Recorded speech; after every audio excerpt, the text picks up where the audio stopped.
जय श्री सीताराम। स्नेही भक्त जनों, रविंद्र जैन ग्रुप द्वारा प्रस्तुत की जा रही सुनो श्री राम कहानी के पिछले एपिसोड में आप सबने सुना कि कैसे पवन कुमार महावीर श्री हनुमान जी रावण की लंका जलाकर सीता जी के सामने उपस्थित होते हैं।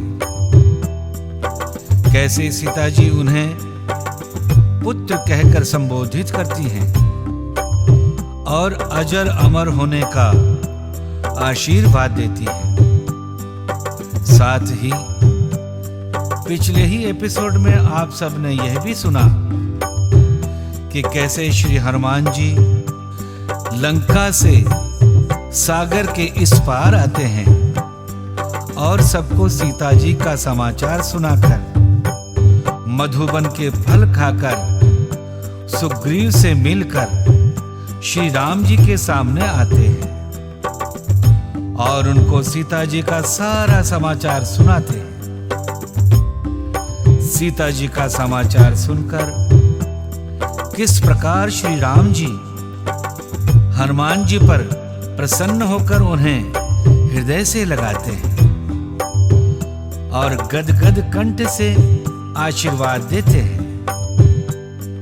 भगवान श्री राम द्वारा बारंबार प्रशंसा करने पर किस प्रकार हनुमान जी बिल्कुल अभिमान शून्य होकर लंका में किए गए सारे कार्य का श्रेय श्री राम जी को ही देते हैं। बारंबार भगवान श्री राम से प्रणाम करके सीता जी का संदेश निवेदित करते हैं। प्रिय धर्म प्रेमियों, सुनो श्री राम कहानी में अब सुनिए उससे आगे की कथा। भगवान श्री राम जी द्वारा श्री हनुमान जी की बारंबार प्रशंसा किए जाने पर हनुमान जी ने हर कर्म का श्रेय श्री राम जी को देकर कहा, भगवान मुझे बहुत अधिक सुख देने वाली आपकी निश्चल भक्ति प्रदान कीजिए। मेरे लिए सबसे सुखकर यही होगा।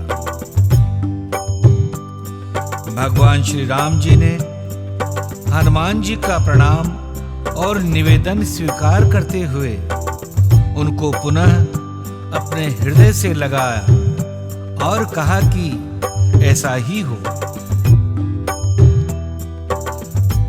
भगवान श्री राम जी ने हनुमान जी से कहा, हनुमान तुमने बड़ा भारी कार्य किया है। धरती पर ऐसा कार्य करने वाला दूसरा और कोई मिलना बड़ा कठिन है। श्री हनुमान जी ने सुग्रीव की निर्देशन पर समुद्र लांघ कर अपना जो पराक्रम प्रकट किया है वह एक सच्चा सेवक ही कर सकता है। जो सेवक स्वामी के द्वारा किसी कार्य में नियुक्त होने पर उसे पूरा करके दूसरे भी आवश्यक कार्यों को बिना कहे संपन्न करके आता है, वह उत्तम सेवक माना गया है। जो सेवक किसी कार्य में नियुक्त होकर योग्यता और सामर्थ्य होने पर भी स्वामी के लिए आवश्यक दूसरे कार्य नहीं करता, मात्र उतना ही करता है जितना उसे करने को कहा गया है, वह मध्यम श्रेणी का सेवक बताया गया है।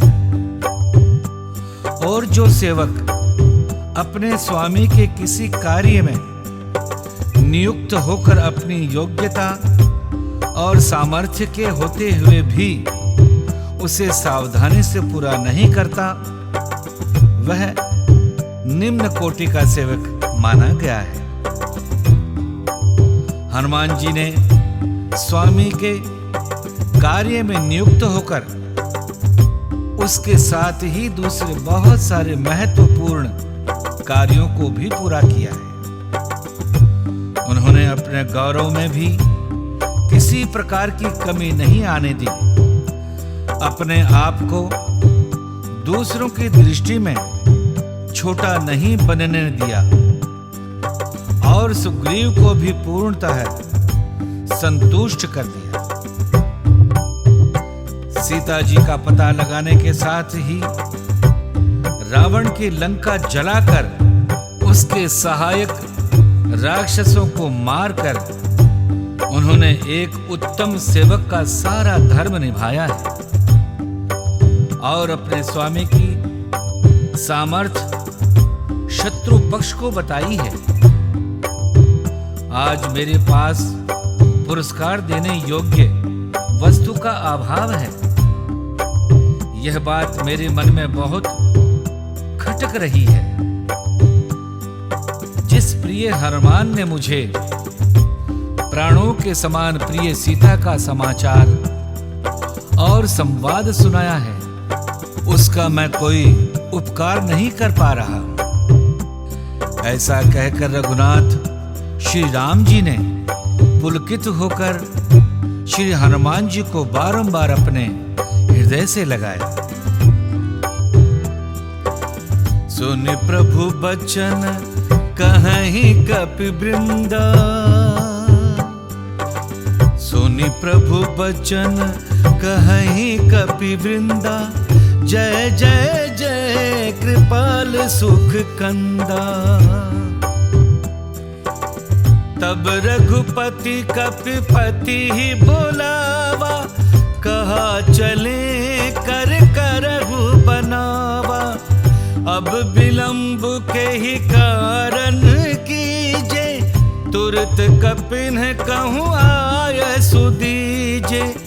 कौतुक देख सुमन बहु बरषि, नभते भवन चले सुरहर्षि। कपिपति बेग बोलाए, आए जूथप जूथ, नाना बरन अतुल बल, बानर भालु भरूच,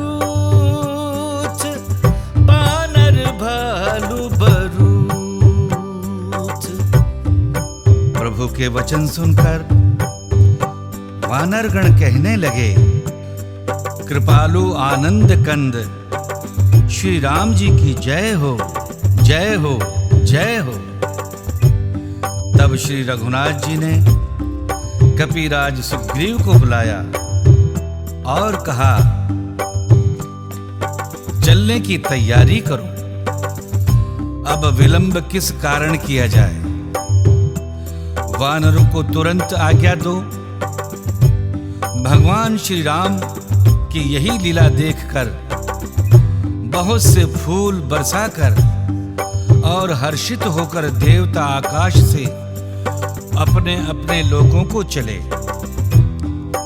वानर राज सुग्रीव ने शीघ्र ही वानरों को बुलाया। सेनापतियों के समूह आ गए।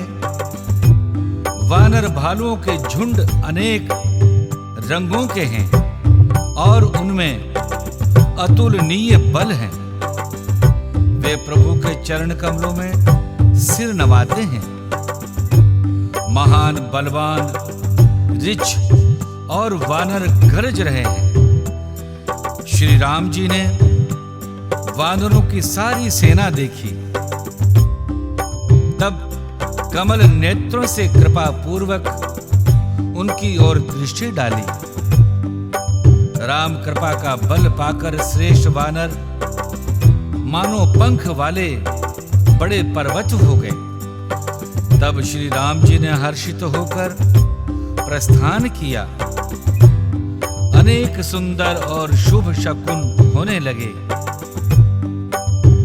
भगवान श्री राम ने इधर से जैसे ही प्रस्थान किया, उधर वैसे ही जनक नंदिनी सीता जी को इस बात का आभास हो गया कि प्रभु श्री राम ने उनका संदेश सुनकर उनकी ओर प्रस्थान कर दिया है। उनके बाह्य अंग फड़क फड़क कर मानो कह रहे थे कि राम जी आ रहे हैं। जानकी के लिए जो जो शकुन हो रहे थे वही वही रावण के लिए अपशकुन होने लगे। राम जी की सेना चल पड़ी लंका की ओर। उस अथाह पार सेना का वर्णन कौन कर सकता है। असंख्य वानर और भालू गर्जना कर रहे हैं और श्री राम जी की जय जयकार करते हुए आगे की ओर बढ़ रहे हैं। नख ही उनके शस्त्र हैं। वे अपनी इच्छा अनुसार बिना किसी रोक टोक के चलने वाले रिछ और वानर पर्वतों और वृक्षों को धारण किए हुए हैं। उनमें से कोई आकाश मार्ग से उछलते हुए जा रहे हैं और कोई पृथ्वी पर शीघ्रता से चल रहे हैं। वे सभी वानर वीर सिंह के समान गर्जना कर रहे हैं। उनके चलने और गर्जना करने से दिशाओं के हाथी विचलित होकर चीख रहे हैं। पृथ्वी डोलने लगी, दिग्गज चिघाड़ने लगे, पर्वत कांपने लगे, समुद्र खलबला उठे। गंधर्व, देवता, मुनि, नाग, किन्नर सब के सब मन में हर्षित हुए कि अब हमारे दुख टल जाएंगे। अब रावण मारा जाएगा। अनेकों करोड़ भयानक वानर योद्धा कटकटा रहे हैं और करोड़ों योद्धा दौड़ लगा रहे हैं। भगवान श्री रामचंद्र जी की जय हो। कौशलनाथ श्री रामचंद्र जी की जय हो। ऐसा पुकारते हुए वे वानर भगवान श्री राम के गुण यश गाते हुए आगे बढ़ते जा रहे हैं। सारी धरती का बोझ उठाने वाले शेष जी भी सेना का बोझ नहीं सह सकते। वे बारंबार घबरा जाते हैं और कच्छप की कठोर पीठ को अपने दांतों से पकड़ते हैं, रगड़ते हैं। एहि विधि जाई कृपा निधि, उतरे सागर तीर। जहाँ तहाँ लागे खान फल, भालू विपुल कपिवीर। वहाँ निशाचर रही सशंका, जब ते जारी गयउ कपिलंका। निज निज गृह सब करहि विचारा, नहीं निश्चर कुल केर उबारा। जासु दूत बल बरनि न जाई, तेहि आए पुर कवन भलाई। दूतिन सन सुनपुर जन बानी, मंदोदरी अधिक अकुलानी। वहां लंका में जब से हनुमान जी लंका को जलाकर गए, तब से राक्षस भयभीत रहने लगे। अपने अपने घरों में सब विचार करते हैं कि अब राक्षस कुल की रक्षा का कोई उपाय नहीं है। जिसके दूत के बल का वर्णन नहीं किया जा सकता, उसके स्वयं नगर में आने पर कौन भला कर सकता है। हम लोगों की बड़ी बुरी दशा होगी। दूतियों से नगर निवासियों के वचन सुनकर मंदोदरी बहुत व्याकुल हो गई। वह एकांत में हाथ जोड़कर पति रावण के चरणों में लिपट गई और नीति रस में डूबी हुई वाणी से बोली, हे प्रियतम, श्री हरि से विरोध छोड़ दीजिए। मेरे कहने को अत्यंत ही हितकर जानकर हृदय में धारण कीजिए। जिनके दूध की करनी का विचार करते ही राक्षसों की स्त्रियों के गर्भ गिर जाते हैं। हे प्यारे स्वामी, यदि भला चाहते हैं तो अपने मंत्री को बुलाकर उनके साथ उनकी स्त्री को भेज दीजिए।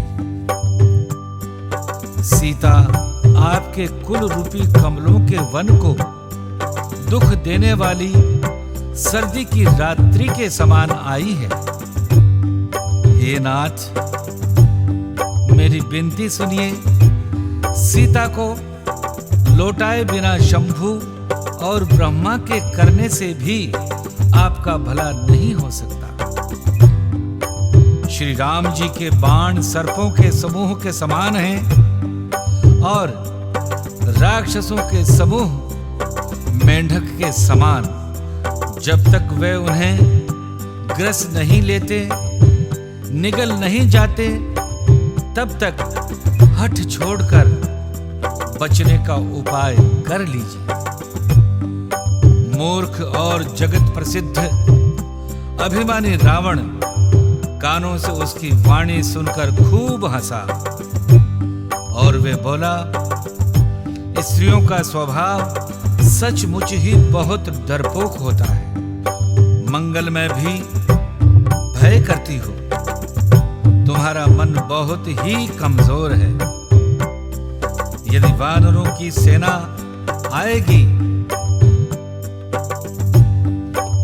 तो बेचारे राक्षस उसे खाकर अपना जीवन निर्वाह करेंगे। लोकपाल भी जिसके डर से कांपते हैं, उसकी स्त्री डरती हो, यह बड़ी हंसी की बात है। रावण ने ऐसा कहकर हंसकर उसे हृदय से लगाया और अधिक स्नेह दर्शाकर वह सभा में चला गया। मंदोदरी हृदय में चिंता करने लगी कि पति पर विधाता प्रतिकूल हो गए हैं। जो ही वह सभा में जाकर बैठा, उसने ऐसी खबर पाई कि शत्रु की सारी सेना समुद्र के उस पार आ गई है। उसने मंत्रियों से पूछा कि उचित सलाह कहिए, अब क्या करना चाहिए। तब वे सब के सब हंसे और बोले कि चुप किए रहिए, इसमें सलाह की कौन सी बात है। आपने देवता और राक्षसों को जीत लिया, तब तो कुछ भी श्रम नहीं हुआ, और फिर ये मनुष्य और वानर किस गिनती में है। सचिव वैद गुरु तीन जो प्रिय बोलहि भय आस। राज धर्म तन तीन कर होई बेगी नास।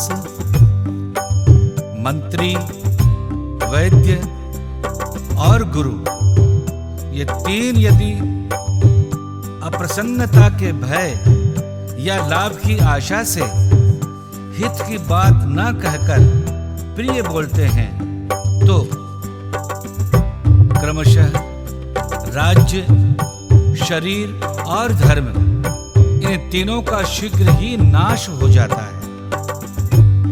प्रिय धर्म प्रेमियों, सुनो श्री राम कहानी में आज की कथा यहीं तक। हमारे अगले एपिसोड में हम आपको सुनाएंगे कि किस प्रकार विभीषण और रावण के कुछ मंत्री और उनका बेटा उन्हें समझाते हैं, फिर भी वह किसी की बात नहीं सुनता, और किस प्रकार सागर के इस पार भगवान श्री राम सागर के किनारे बैठकर उसकी विशालता को देखकर चिंतित होते हैं। भगवान श्री राम से जुड़ी इन अद्भुत कथाओं को सुनते रहने के लिए इसी प्रकार हमारे चैनल को सब्सक्राइब कर लें, हमारे साथ बने रहें, जुड़े रहें। आपका बहुत बहुत हृदय से धन्यवाद। जय जय श्री सीताराम।